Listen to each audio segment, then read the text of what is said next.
하나님 말씀 함께 봅니다.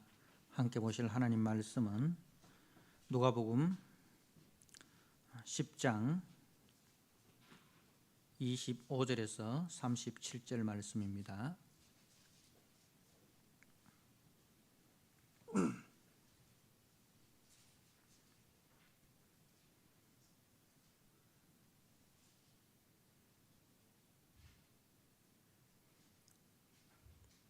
누가복음 10장 25절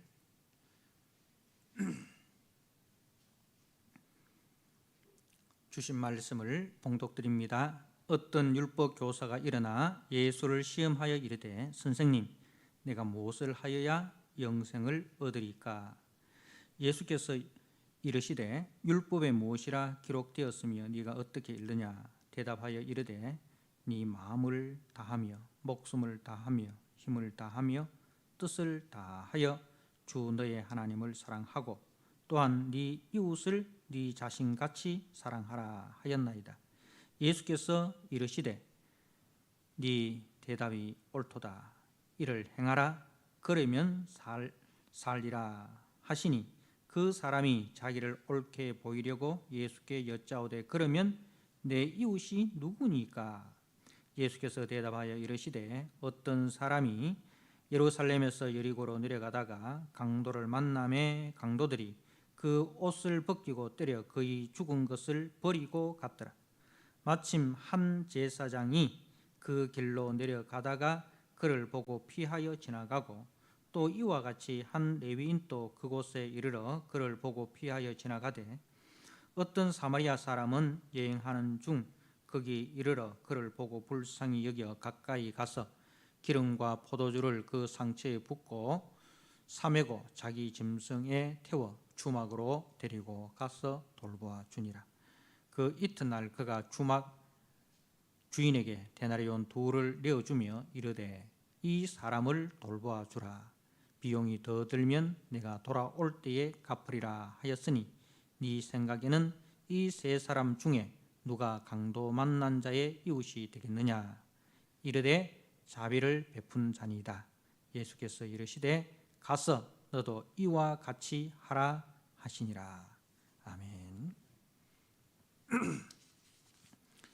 네, 오늘 누가복음 10장 25절에서 37절의 말씀, 누가 강도 만난 자의 이웃이 되겠느냐? 우리가 지난 시간에 복음서는 한 편의 드라마다 그렇게 이제 말씀을 드렸습니다. 그래서 이 10장 25절을 잘 이해하기 위해서는 그 앞에서 끝난 부분을 살펴야 이 문맥을 이해할 수 있다는 거죠. 우리가 드라마를 보면 예를 들어서 뭐 1회부터 뭐 30회까지 있는 드라마가 있지 않습니까? 근데 갑자기 내가 10회를 보면 그 앞에 1회에서 9회를 모르고 10회를 보면은 이해 안 되는 부분들이 많습니다. 그죠? 그래서 옆에 있는 1회부터 9회까지 본 옆에 있는 이제 가족에게 묻습니다. 저 사람이 왜 저러냐고, 저 남자하고 저 여자하고 무슨 관계냐고, 이렇게 이제 묻습니다. 그죠? 아, 그래서 저렇게 되었구나. 이 드라마를 우리가 앞부분을 모르고 중간에서부터 보면 지금 이 중간에서 왜 저 사람이 저렇게 화를 내는지, 왜 저 사람이 저렇게 울고 있는지 이게 잘 이해가 안 됩니다. 그죠? 그러나 이제 앞에 것을 본 사람은 아, 저래서 저 사람이 화를 내고 저 사람은 저렇게 울고 있고 그렇구나 는 이제 그렇게 이해하듯이 우리가 성경을 읽을 때도 특히 복음서를 읽을 때도 이제 중간에서부터 읽기보다 전후 문맥을 살펴서 우리가 읽는 것이 성경을 이해하는 데 있어서 바람직하다, 그렇게 말씀을 드렸습니다. 그래서 오늘 이 율법 교사가 일어나 예수를 시험하여 이르되 자, 이 율법 교사가 왜 예수님을 시험하러 왔느냐? 그게 이제 궁금하지 않습니까? 난데없이 왜 율법사가 예수님을 시험하러 왔을까? 그것은 이제 앞에 우리 주님께서 70인 전도대를 이제 보냅니다. 보내면서 귀신을 쫓아내는 능력도 주시고 병 고치는 능력도 주시고 그렇게 해서 70인 전도대가 둘씩 이렇게 35팀이 나가서 이제 전도를 하고 돌아와서 이제 그 전도 보고를 합니다. 전도 보고를 하는데 이들이 이 17절에 보니 10장 17절에 70인이 기뻐하며 돌아와 이르되 주여 주여 주여 주의 이름이면 귀신들도 우리에게 항복하다이다. 주의 이름 앞에 귀신들도 우리에게 항복하다이다. 이제 우리가 그 앞에 보면 이제 변화산 사건 이후에 산 아래로 내려왔을 때 어떤 일이 있었습니까? 귀신 들린 아이를 제자들에게 데려왔는데 제자들이 쩔쩔매지 않습니까? 그죠? 쩔쩔매지 않습니까? 그러니까 그때는 제자들이 귀신을 쫓아내지 못했어요. 그래서 사람들에게 그야말로 창피를 당하였습니다. 그런데 지금은 어떻습니까? 주의 이름이면 귀신들도 우리에게 항복하더이다. 그러니까 얼마나 이들이 신이 났겠습니까? 그렇게 할 때에 우리 주님께서 20절에 그러나 귀신들이 너희에게 항복하는 것으로 기뻐하지 말고 너희 이름이 하늘에 기록된 것으로 기뻐하라 하시니라. 귀신들이 항복하는 것으로 기뻐하지 말고 너희 이름이 하늘에 기록된 것으로 기뻐하라.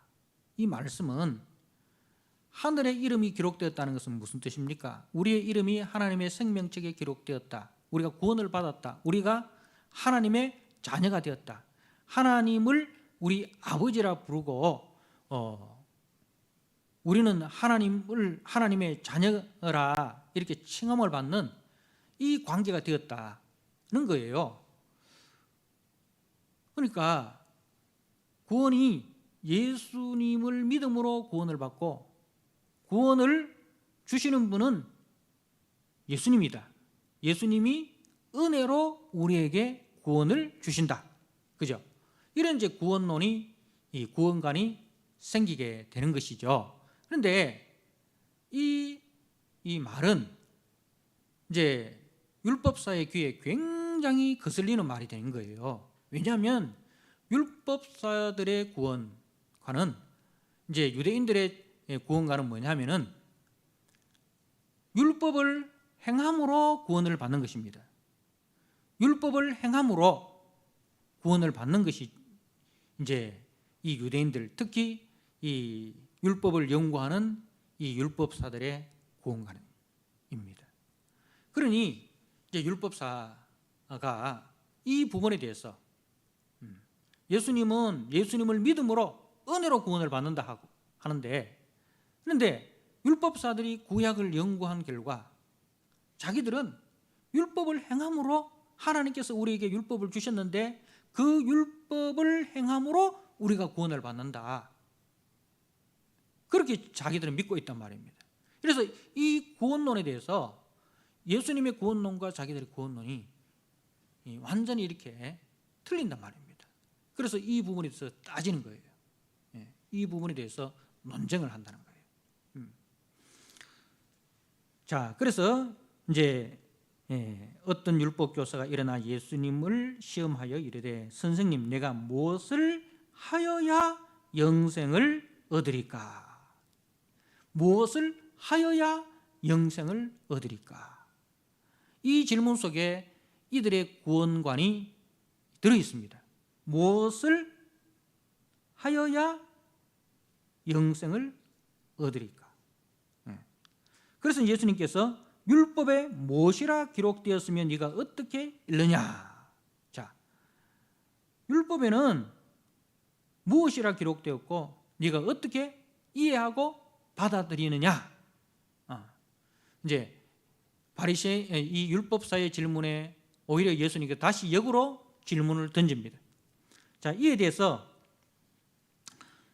이 율법사가 27절에 네 마음을 다하며 목숨을 다하며 힘을 다하며 뜻을 다하여 주 너의 하나님을 사랑하고, 이는 신명기 6장 5절에 있는 말씀이죠. 자, 그리고 또한 네 이웃을 네 자신같이 사랑하라 하였나이다. 이것은 레위기 19장 18절 말씀이죠. 그 레위기 19장 18절에는 정확하게 원수를 갚지 말며 그래서 그 율법의 핵심, 하나님을 사랑하고 네 이웃을 네 몸과 같이 사랑하라, 이 율법의 핵심을 대답을 하였습니다. 자, 그러니 예수님께서 칭찬을 하시죠. 네 대답이 옳도다. 이를 행하라. 그러면 살리라. 이를 행하라. 그러면 살리라. 그러면 예수님의 대답이 우리가 금방 이해를 하기를 어떻게 이해가 됩니까? 이를 행하라. 그러면 살리라. 그럼 예수님도 율법을 행하면은 살리라, 영생을 얻으리라, 그렇게 가르치시네? 그러면은 율법사의 구원관이 잘못된 게 아니네? 이렇게 우리가 받아들일 수 있겠죠. 그죠? 그런데 이제 여기에 함정이 있습니다. 여기에 함정이 있습니다. 자, 성경은 무엇이라 기록되어 있는가? 자, 우리가 야고보서 2장 8절에서 11절 말씀을 한번 보도록 하겠습니다.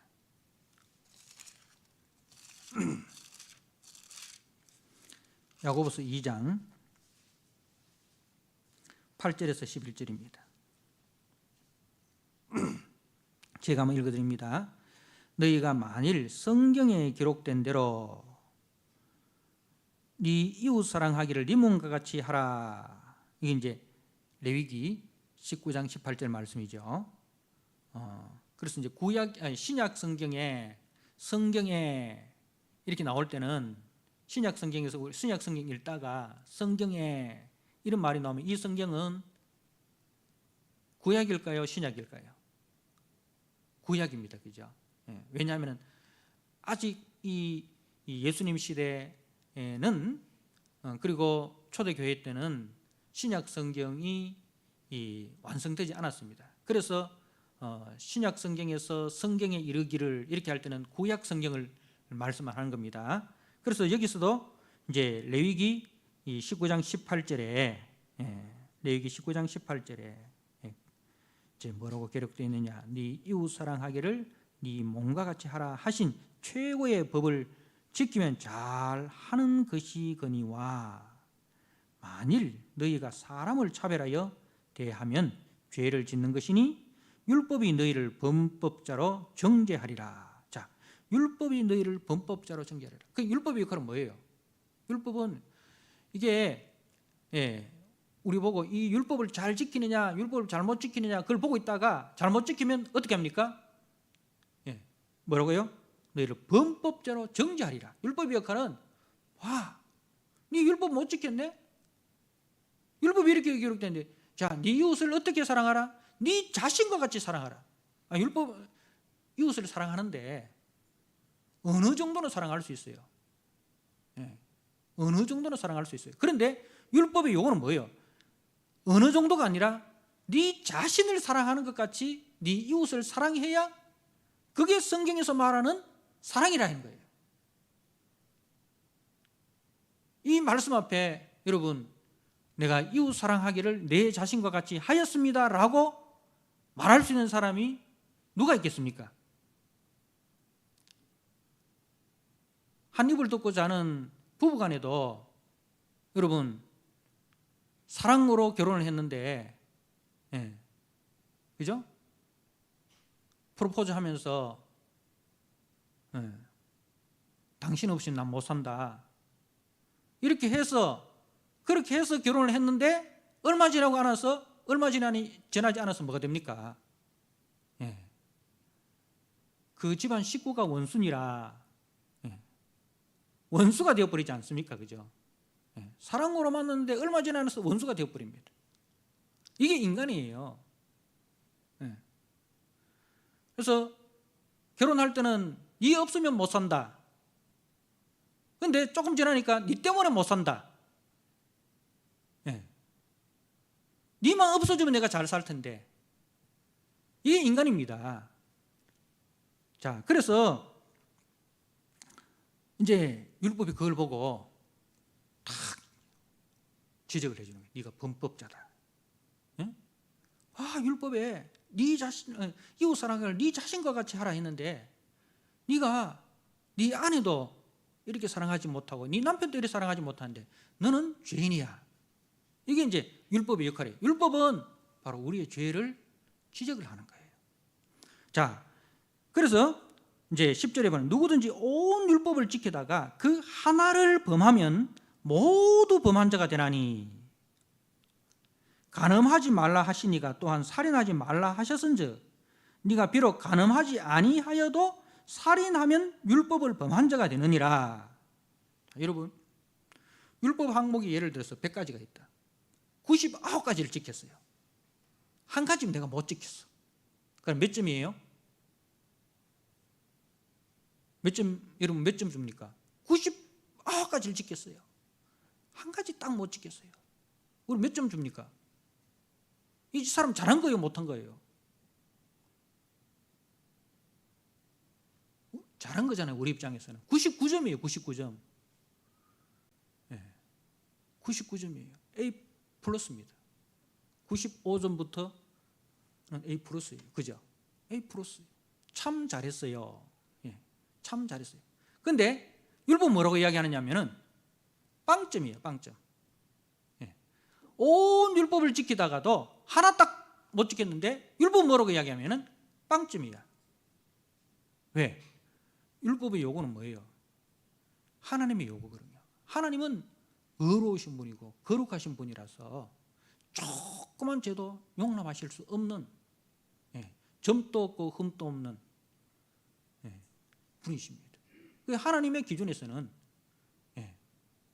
우리 눈으로 봤을 때는 100점인데 하나님은 현명력을 가지고 딱 보니까 우리 속에 전부 다 죄가 가득한 거예요. 이게 율법이에요. 그래서 그 율법 앞에서 우리가 뭘 깨달았냐면 이를 행하라 그러면 살리라, 이 말씀 앞에서 내가 이렇게 살지 못한 것을 주님 불쌍히 여기소서, 이리 나오는 거죠. 그게 구약성경이 뭐 이야기합니까? 구약성경에 홍수 심판이 인간의 죄악 때문에 세상의 죄악이 관영하여서 홍수 심판이 내립니다. 그죠? 자, 홍수 심판 이후에 이제 누가 남았습니까? 노아의 가족만 남았습니다. 그런데 노아의 가족이 홍수 심판 이후에 이제 노아 방주에서 나와서 정결한 짐승과 부정한 짐승이 있는데 그 중에서 정결한 짐승으로 번제를 드립니다. 그러면서 성경이 뭐라고 기록되어 있느냐면은 그 정결한 짐승의 희생으로 부정한 우리가 산다라고 성경은 그렇게 이야기를 하고 있습니다. 내가 다시는 물로 세상을 심판하지 아니하리니 이는 사람이 어려서부터 악함이라 이래 됐어요. 사람이 어려서부터 악함이라 이랬어요. 자, 여러분, 홍수 심판을 통해서 더 이상 죄가 없는 것처럼 보입니다. 그런데 성경은 뭐라고 이야기하냐면 죄가 없다고 이야기하는 것이 아니라 사람이 어려서부터 악함이라, 그래서 하나님이 더 이상 물로 세상을 심판하지 아니하시겠다는 거예요.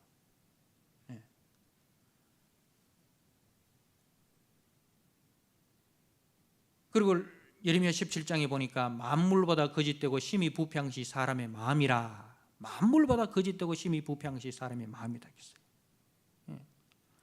신약은 뭐라고 이야기합니까? 모든 사람이 죄를 범하였으며 하나님의 영광에 이르지 못하다니 의인은 넘나니 하나도 없다. 그렇게 이야기를 하고 있습니다. 그런데 이것을 깨닫지 못한 이 율법사가 뭐라고 이야기합니까? 29절에 그 사람이 자기를 옳게 보이려고, 여러분, 자기를 옳게 보이려고, 자기를 의롭게 보이려고, 자기가 의롭다는 것을 증거하고 싶어서, 그 말이죠. 자기가 의롭다는 것을 증거하고 싶어서 이제 예수께 여짜오되 그러면 내 이웃이 누구니까? 좋습니다. 누가 내 이웃입니까? 누가 내 이웃입니까? 그 이웃의 범위를 이야기해 주면 내가 누구든지 내가 내 자신처럼 사랑할 수 있습니다.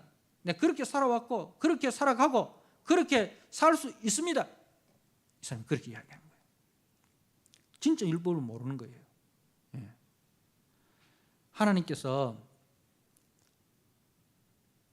이스라엘 백성들을 출애굽해서 어디로 데려갑니까? 바로 가나안 땅으로 안 데려갑니다. 어디로 데려가죠? 시내산으로 데려가죠. 거기서 1년 동안 머무는 가운데 하나님께서 모세에게 이제 모세와 대면하시면서 모세에게 율법을 주십니다. 그죠? 십계명 두 돌판을 대표하는 율법을 주십니다. 그게 이제 출애굽기 20장에서 24장까지 율법에 대한 말씀입니다. 그 율법에는 참 다 뭐가 들었냐면 이웃 사랑이 들었어요. 하나님이 우리에게 해주신 일, 그리고 우리가 해야 될 일. 하나님은 우리를 사랑하여 주셨습니다. 우리도 하나님과 같이 사랑을 해야 됩니다. 심지어 누구에게까지? 원수의 소가 구덩이에 빠지면 원수의 소가 짐을 지고 넘어져서 일어나지 못하면 어떻게 해야 됩니까? 원수니까 그냥 지나가면 되겠죠. 아닙니다. 율법이 뭐라고 이야기합니까? 네 소가 넘어진 것 같이 똑같이 해주라는 거예요. 그게 율법의 요구예요. 그래서 20장에서 24장까지는 그 율법에 대한 이야기인데 전부 다 사랑입니다. 결국은 율법은 뭐냐면 사랑입니다. 하나님의 마음인데 하나님의 사랑이죠. 자, 그런데 그 율법 앞에서 우리가 다 그렇게 살 수 있는 사람이 있느냐 이거죠. 그 율법 앞에서 그렇게 다 살 수 있는 사람이 있느냐? 없다 이거예요. 그러면 율법은 뭘 요구합니까? 공의를 요구합니다. 거기에 대해서 잘하면 상을 주고 못하면 벌을 줍니다. 이 율법은 공의가 있어요. 그런데 그 율법 앞에서 의롭다고 말할 수 있는 사람이 아무도 없습니다. 왜? 아까 이야기했죠? 100가지 중에서 99가지 지키다가 한 가지 못 지켰어요. 자, 100가지를 내가 90년 사는 동안에 89년 364일은 내가 100가지를 다 지켰어요. 근데 마지막 하루 땅 나가놓고 못 지켰어요. 89년 364일 지키고 하루 딱 못 지켰어요. 율법이 우리를 합격시켜 줄까요? 불합격시켜 줄까요? 불합격입니다. 율법은 그 완벽한 것을 요구해요. 하나님의 요구예요. 그래서 율법은 우리로 하여금 우리는 율법을 지킬 수 없는 죄인입니다. 우리는 하나님의 기준에 미달되는 죄인입니다. 는 것을 깨닫게 하는 것이 율법의 역할이에요. 자, 그렇지만은 또 율법의 이제 또 하나의 역할은 애굽에 있던 백성들이 출애굽을 했잖아요. 그러니 하나님의 백성 된 자들로서 살아가야 할 삶의 방향성, 삶의 모습과 삶의 방향성에 대해서는 이야기를 하고 있습니다. 그러나 그 목적도 있지만은 율법의 가장 큰 목적은 뭐냐면은 그 율법 앞에서 자신의 죄인됨을 발견하고 하나님 앞에 나오는 것입니다. 자, 우리가 하나님 앞에 그냥 나갈 수 있습니까? 죄의 삭은 뭐예요? 사망이에요. 죄의 삭은 사망입니다. 하나님은 그 공의로우신 분이시기 때문에 그 죄에 대해서 반드시 책임을 물으십니다. 죄의 삭은 사망인 거예요. 자, 그래서 출애굽기 25장부터 뭐가 주어지느냐면 성막 제도가 주어집니다. 성막 제도. 성막은 율법을 범한 죄인이 어떻게 하나님 앞에 나아갈 수 있는가? 하나님 앞에 나아갈 수 있는 길을 이 성막 제도가 보여줍니다. 성막에서 뭐가 이루어집니까? 제사 제도가 이루어지죠. 제사가 이루어지죠. 제사는 뭐예요? 나를 대신해서 대신 짐승이 죽는 겁니다. 근데 여러분, 사람의 죄는 누가 대신 집니까? 사람이 대신 져야 됩니다. 내가 죄 짓는데, 그럼 내가 죄를 짓으면 내가 징역 가야지. 우리 집에 소가 2마리 있어요. 소 2마리 내 대신 징역에 청송교도소 넣고 나는 빠져나오고, 그렇게 됩니까? 안 됩니까? 안 되잖아요. 그죠? 그래서 이 성막은 장차 사람으로 오셔서, 그 사람도 어떤 사람이 됩니까? 죄 없는 사람, 죄 없는 사람이 오셔서 나를 대신해서 내 죄를 담당하시고 그 은혜로 우리가 구원받는 길을 보여주는 게 그게 성막제도예요. 그래서 지난 시간에 제가 성막 양식이라고 이야기할 때 그 양식이 변화산에서 나타난 예수님의 변형된 얼굴이라 했을 때에 그 얼굴과 성막의 양식이라는 말하고 똑같은 단어를 했잖아요. 그러니까 이 성막제도는 장차 우리를 대신하여 율법의 요구를 완벽하게 이루실, 그래서 우리의 죄를 대신해 주실 예수님의 그림자가 성막인 거예요. 그래서 구약에는 율법과 성막제도가 있습니다. 율법은 우리의 죄를 발견케 하고 성막제도는 그 죄를 담당하실 그리스도를 보여주는 거예요. 그래서 우리가 죄인됨을 깨닫고 오실 그리스도를 믿음으로 구약은 구원을 받는 거예요. 자, 이를 행하라 그러면 살리라는 말 속에는 바로 이 깊은 뜻이 있습니다. 그런데 이 율법사가 그것을 깨닫지 못하고 뭐라고 이야기합니까? 내 이웃이 누굽니까? 그래서 유대인의 이웃과는 철저하게 자기중심적이에요. 자기 민족, 자기와 같이 율법을 준수하는 사람, 그리고 자기하고 가까운 사람, 자기하고 자기에게 이익이 되는 사람, 전부 다 자기중심적인 이웃이. 그러니까 자기하고 틀리면 이방인은 저는 지옥의 뗄감이다, 이렇게 생각하는 사람들입니다. 철저하게 자기중심적인 이웃관입니다. 그런데 예수님은 뭐라고 이야기하십니까? 예수님의 이웃관은, 자 보십시오. 30절에 이제 이웃에 대해서 설명을 합니다. 내 이웃이 누구니까? 30절 예수께서 대답하여 이르시되 어떤 사람이 예루살렘에서 여리고로 내려가다가 강도를 만나매 강도들이 그 옷을 벗기고 때려 거의 죽은 것을 버리고 갔더라. 자, 예루살렘에서 여리고로 내려가는 길은 이제 우리로 치면은 서울에서 경상도로 올라가면은 어디를 거쳐야 됩니까? 문경세제를 거쳐야 됩니다. 그죠? 그 문경세제는 험합니다. 그죠? 험에서 뭐가 많습니까? 산적들이 많습니다. 그죠? 도둑들이 많아요. 바로 그렇게 이제 우리가 생각을 하면 됩니다. 자, 그래서 이제 이 사람도 예루살렘에서 여리고로 내려가다가 그런 이제 산적을 만나 가지고 물건 다 뺏기고 그리고 신고 못하도록 반죽이 나쁜 거예요. 신고 못하도록 반죽여 놓는 거예요. 자, 그런데요, 그때 마침 누가 지나갑니까? 마침 한 제사장이 그 길로 내려가다가 그를 보고 피하여 지나가고, 이 말은 이제 현대인의 성경에 보면 길 반대편으로 피했어, 이렇게 길 반대편으로 가버립니다. 어이구, 나도 여기서 어물쭈물하다가는 나도 강도 만날 수 있겠구나, 이렇게 해서 이 제사장은 피해서 가버립니다. 그러다가 좀 있다가 또 레위인이 지나가는데 레위인도 그렇게 지나가 버리는 거예요. 그런데 레위인과 제사장의 역할이 뭐예요?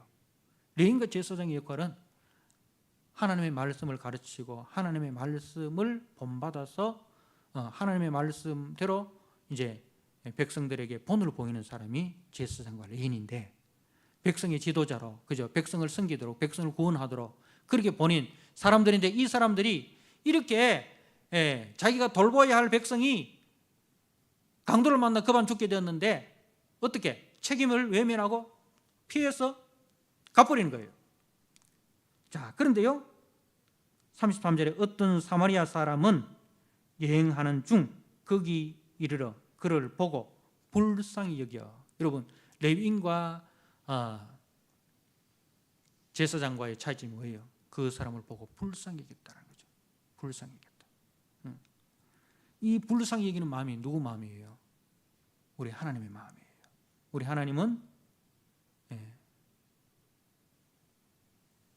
우리들을 보실 때에 우리 하나님은 은혜로우시고 긍휼이 무한하시며 노하기를 더디하시며 이런 분이 우리 하나님입니다. 하나님께서 원수된 우리를 보실 때에, 하나님을 반역하고 하나님의 원수된 우리를 보실 때에 하나님이 불쌍히 여기시는 거예요. 불쌍히 여겨. 그래서 그 마음 그대로 실천합니다. 34절에 가까이 가서 기름과 포도주를 그 상처에 붓고 사매고 자기 짐승에 태워 주막으로 데리고 가서 돌보아 주니라. 그 이튿날 그가 주막 주인에게 데나리온 2를 내어주며 이르되 이 사람을 돌보아 주라. 비용이 더 들면 내가 돌아올 때에 갚으리라. 여러분, 불쌍히 여기는 마음 그대로 행동을 했습니다. 그죠? 자, 그렇게 하고 난 뒤에 이제 예수님께서 율법사에게 묻습니다. 네 생각에는 이 세 사람 중에 누가 강도 만난 자의 이웃이 되겠느냐? 누가 강도 만난 자의 이웃이 되겠느냐? 처음에 누가 내 이웃입니까? 이렇게 물었습니다. 누가 내 이웃입니까? 자기 중심적인 이웃관을 물었습니다. 그런데 주님은 피해자 중심의 이웃관, 누가 강도 만난 자의 이웃이 되겠느냐? 그 차이점을 아시겠습니까? 이웃은 내가 결정하는 것이 아니라 누가 결정한다고요? 도움이 필요한 상대방이 결정하는 거예요. 내가 여기서 당신은 내 이웃이고 당신은 내 원수고 당신은 내하고 가까운 사람이고 뭐 이렇게 내가 결정하는 것이 아니라 지금 강도 만난 사람이요 도움을 요청해요. 강도 만난 사람 중심에서 이웃입니다. 내 중심이 아니고.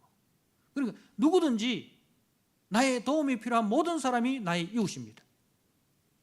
그 사람이 내하고 같은 예루살렘 출신이든지 내하고 같은 제사장인지 레위인인지 아니면 그 사람이 내하고 지역이 다르고 사상이 다르고 그리고 심지어는 종교가 다른 사람이라 할지라도 그 사람이 나에게 도움을 요청할 때는 우리는 이유 불문하고 그 사람의 이웃이 되어져야 된다. 그것이 예수님의 이웃관입니다. 누가 강도 만난 자의 이웃이 되겠느냐? 자, 그러니 이 사람이 자비를 베푼 자입니다. 사마리아 사람입니다라고 말 못하는 거예요. 왜?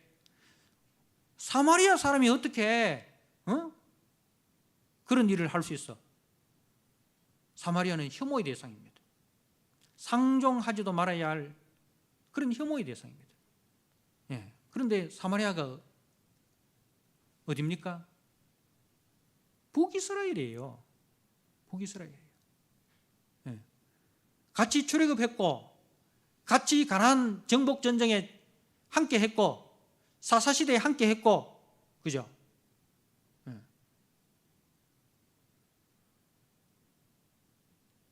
사무엘 시대 같이 부흥운동을 했고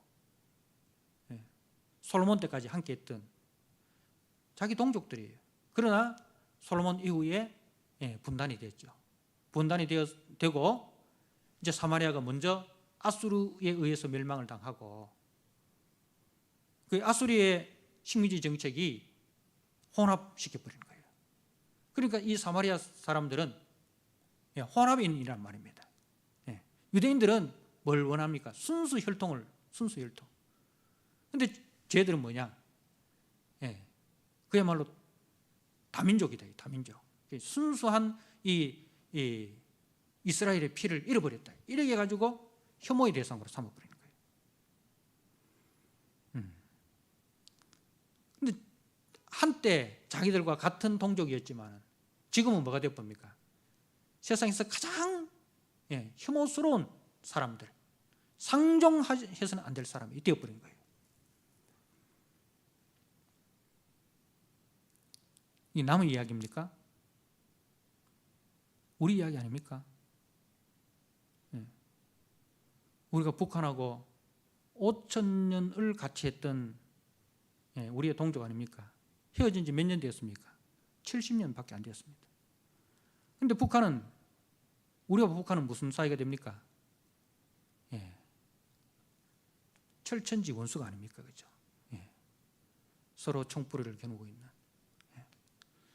근데 북한은 뭐 공산주의니까 우리가 그렇다 치더라도 우리 이 남한은 그래도 기독교 인구가 1,000만이 넘는다 하는데 우리들 속에도 얼마나 그 성경적인 사상보다 무슨 사상이 더 뿌리가 깊이 내려져 있습니까? 방공사상이 있습니다. 물론 우리가 북한 정권과 북한 주민은 분리해야 될 필요가 있죠.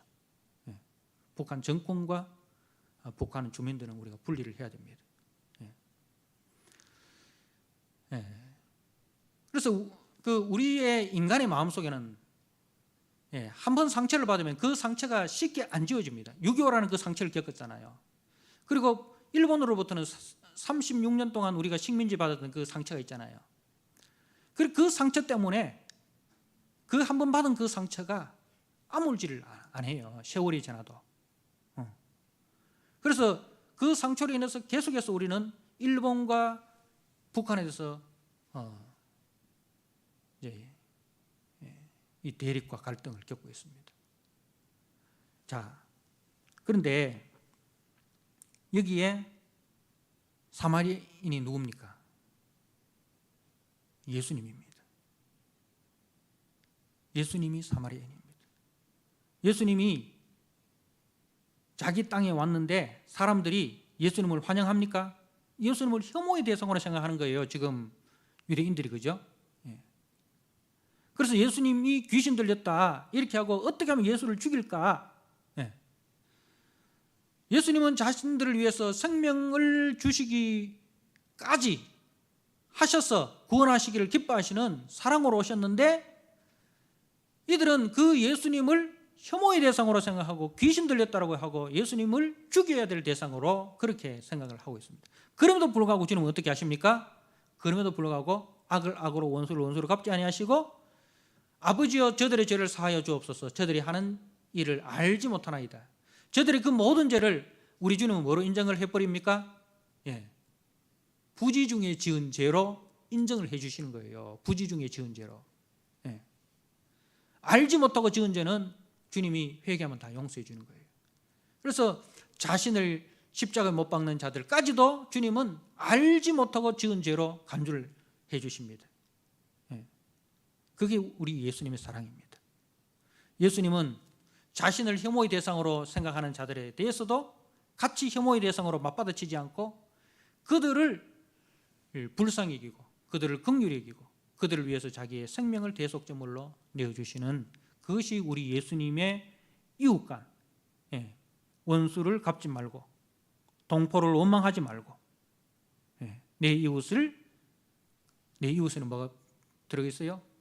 앞에 있는 원수, 원망스러운 동포, 이게 다 내 이웃이에요. 네 이웃을 네 몸과 같이 사랑하라.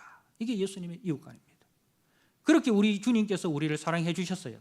자, 그래서 너도 이와 같이 하라. 너도 이와 같이 하라. 여러분, 너도 이와 같이 하라 말은 똑같이 이 말입니다. 예수님이 했던 것처럼 너도 똑같이 해라. 그렇게 이야기할 때 우리는 뭐라고 이야기합니까? 예, 주님, 우리도 똑같이 하겠습니다. 그렇게 말할 것이 아니라 그 말씀 앞에 뭐라고 이야기해야 되겠습니까? 주여, 저는 죄인입니다. 주여, 저는 죄인입니다. 그 말씀 앞에서 우리는 그 말씀을 감당할 수 없는 죄인임을 고백을 해야 됩니다. 그런데 그 죄인을 주님이 어떻게 하셨습니까?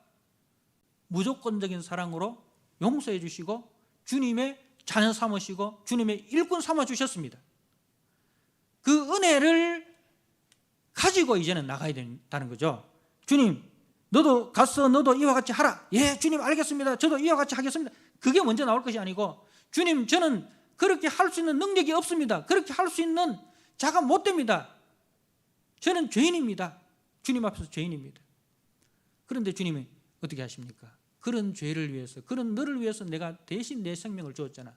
너는 더 이상 죄인이 아니고, 오늘 우리가 누가복음 12장 미헬성경 본문에 보니까 예수님께서 우리를 뭐라 부르십니까? 내 친구라 부르셨어요. 예, 주님은 우리를 친구라 부르셨습니다. 더 이상 우리를 죄인으로 부르신 것이 아니라 우리를 친구라 불러주시는 거예요. 그래서 그 은혜를 받고 우리가 나가는 거예요. 나가는데 우리가 예수님이 10걸음 걸으면 우리가 몇 걸음 걷겠습니까? 예, 그 주님의 100분의 1이라도 우리가 닮으면 좋겠죠. 그죠? 그 간절한 마음으로 주님 좋습니다. 내가 주님 100분의 1이라도 닮게 해주십시오. 주님이 100걸음 걸어가신 그 한 걸음이라도 제가 조사오니 그 은혜로 제가 걸어가겠습니다. 이것이 우리의 고백입니다. 그죠? 예. 주님 말씀하셨으니 제가 주님 100걸음 걸어가셨지만 제가 100걸음까지는 다 못 걸어가도 단 한 걸음이라도 주님을 향하여 제가 걸어가겠습니다. 예. 그것이 우리 성도들의 고백이 되어야 됩니다. 사랑하는 성도 여러분,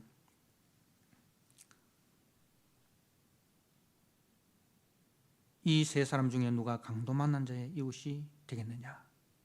주님이 우리의 이웃으로 오셨습니다. 그래서 강도 만난 우리를 향하여 자신의 생명을 대속제물로 내어주시고 우리를 죄인이라 부르지 아니하시고 우리를 의인이라 주님의 친구라 불러주셨습니다. 그리고 우리에게 부탁하십니다.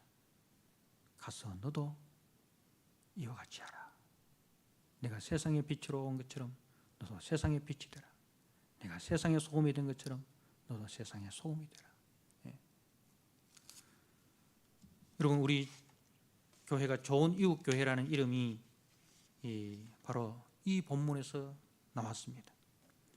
우리가 주일 예배 주보 밑에 2021년 좋은 이웃 교회 성도의 다짐 있죠? 예. 주님은 우리에게 좋은 이웃으로 오셔서 우리를 섬기시고 대속제물로 자신의 몸을 주셨습니다. 그리고 가서 너도 이와 같이 하라고 말씀하셨습니다. 나도 그리스도 안에서 세상 속의 빛과 소금으로 내 삶의 모든 영역에서 좋은 이웃의 역할을 다할 것을 다짐합니다. 그래서 실천사항으로 예수님을 주인으로 모신 성도 되기, 예수님을 주인으로 모신 가정생활, 예수님을 주인으로 모신 교회생활.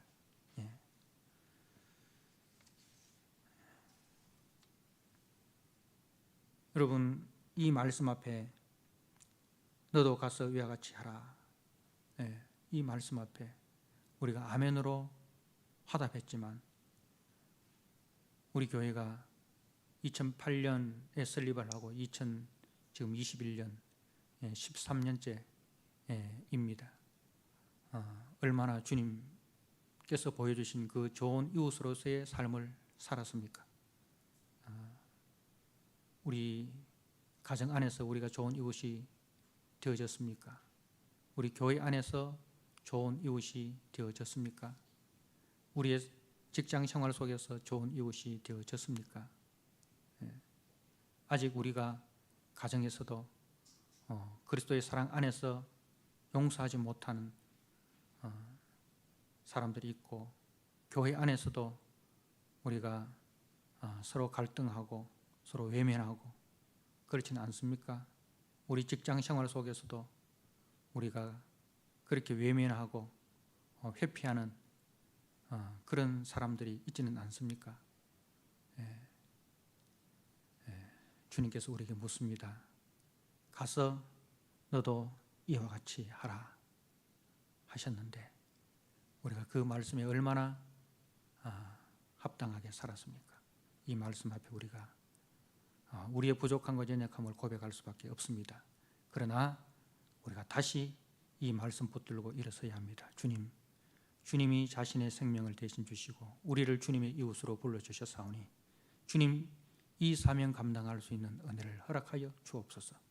우리 가정 속에서, 우리 교회 속에서, 아버지 우리 직장 속에서 이 일을 감당할 수 있는 은혜를 허락하여 주옵소서. 주님 은혜를 허락하여 주옵소서.